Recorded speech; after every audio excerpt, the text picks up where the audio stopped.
Comments. Knowing the seven principles is like knowing the truth about happiness. It is a key which can free you from many limitations, boundaries, and conflicts. No matter where you are in life, you will find something meaningful and of great value by practicing these principles. I have seen profound transformations when my patients, colleagues, and I began applying these principles in our daily lives. They are simple, yet powerful. Devote yourself to them and transform yourself and your relationships with loved ones and everyone around you. Melwish Hanif, MD, CCFP, Family Physician, Clinical Lecturer, Department of Family Medicine, University of Calgary, co-founder of the SOUL program. In my clinical practice, I've often highlighted non-attachment, be okay with or without, and acceptance. God grant me the serenity to accept the things I cannot change, courage to change the things I can, and wisdom to know the difference. For my mental health patients. In retrospect, I believe it's because these two principles resonated with me personally and comforted me greatly in challenging times. Experiencing the COVID-19 pandemic, we confirmed, or for the first time, realized the fragility of our society and our definition of normalcy. We encountered many instances of powerlessness as we forged the unknown territory of overwhelming instability, including ever-changing policy, bylaws, further social isolation, and even loss of our loved ones. In navigating these uncertain times, we experienced degrees of frustration, devastation, and hopelessness. In such times, I felt that the seven principles, especially the two mentioned above, were solid foundations that gave me the energy to carry on with hope. Dr. Tae-Yoon Ahn, Master of Science, MD, CCFP, Family Physician, Clinical Lecturer, Department of Family Medicine, University of Calgary, co-founder of the SOUL program. Dr. Nader Atalla's Seven Principles utilizes a multi-faith approach to universalize core elements of the human experience. Each principle carefully links to the next to create a roadmap for self-discovery, with the ultimate goal of living as one's authentic self. By following the principles, one can attain peace and harmony within oneself and with those around them. Dr. Magdalene Leung, Master of Science, MD, CCFP, Family Physician, co-founder of the SOUL program. I have witnessed firsthand how the principles taught by Dr. Atalla have changed patients' and professionals' mindsets and lives.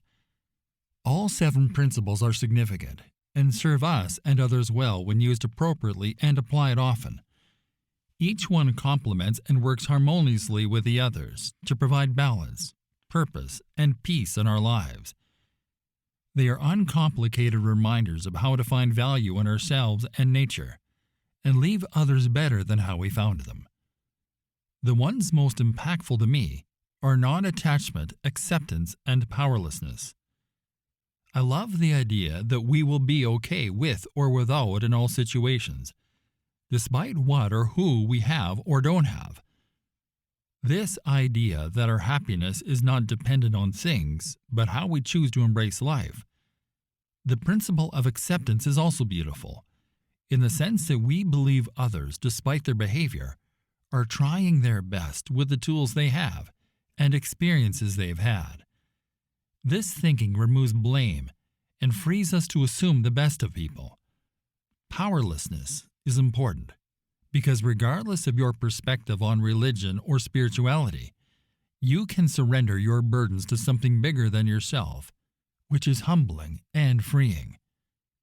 Brooklyn Harrington, RSW, Group Co-Facilitator, co-founder of the SOUL program. It is an honor to contribute to the realization of this book with the information gathered by Dr. Atalla's seminars about the seven principles. The book offers practical intervention that will serve patients as well as clinicians in integrating spirituality and mental health. It is a great reminder of how to undo our wounded egos and inspire the integration of our highest virtues, such as unconditional love, acceptance, non-judgment, gratitude, powerlessness, hope, and faith. In practicing these spiritual principles, I was personally able to give meaning to my own difficulties.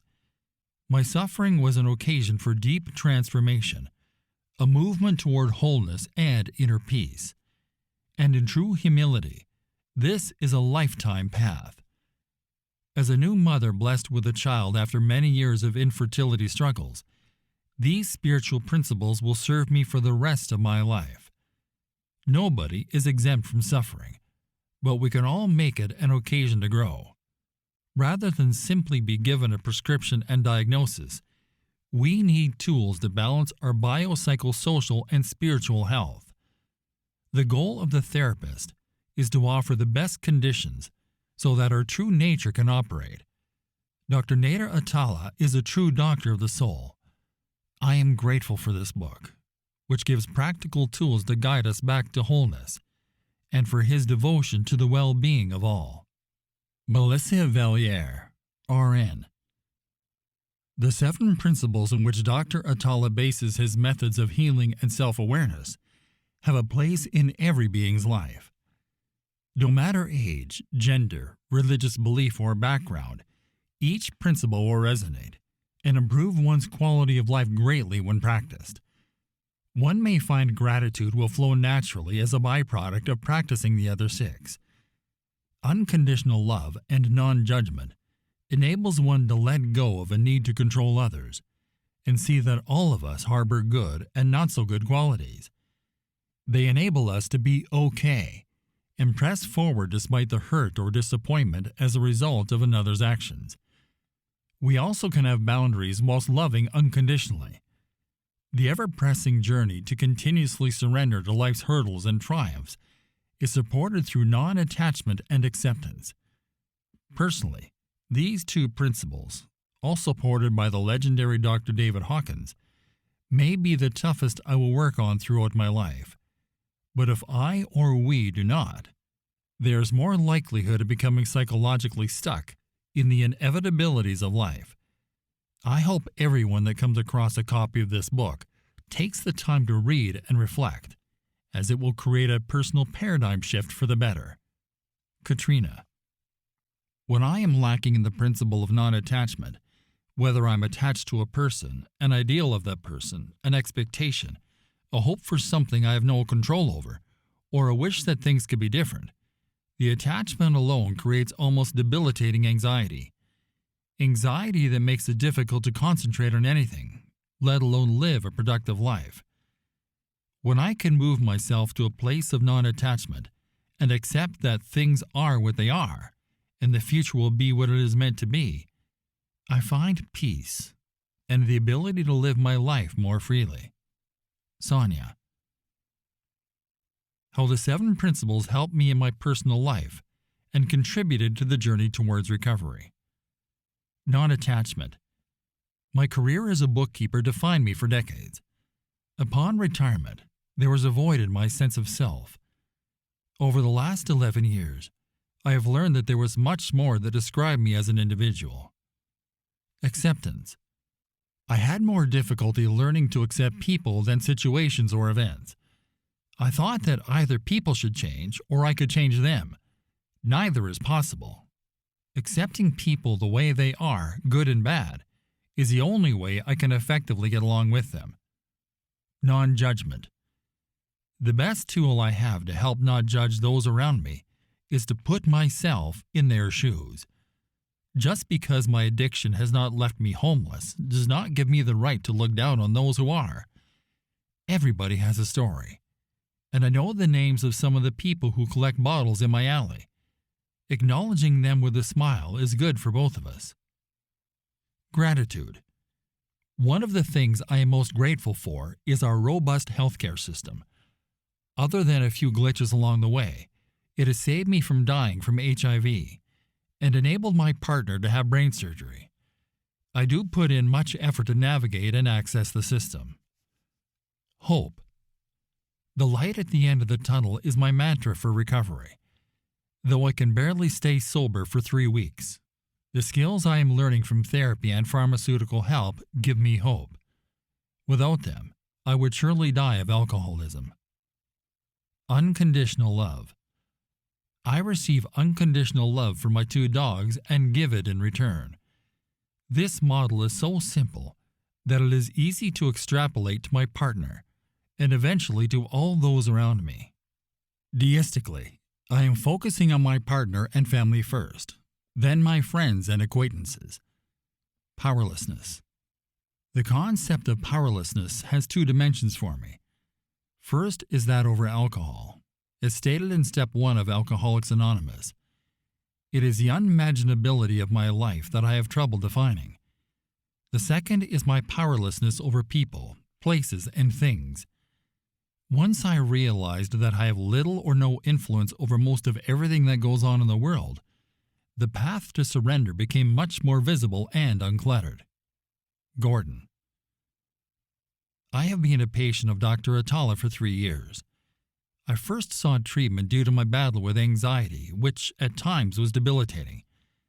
Working with Dr. Atala and learning the 7 spiritual principles as part of my therapy has given me the tools to help experience a more deeply gratifying life. One of the greatest challenges at the beginning was being too tired to the outcome of situations.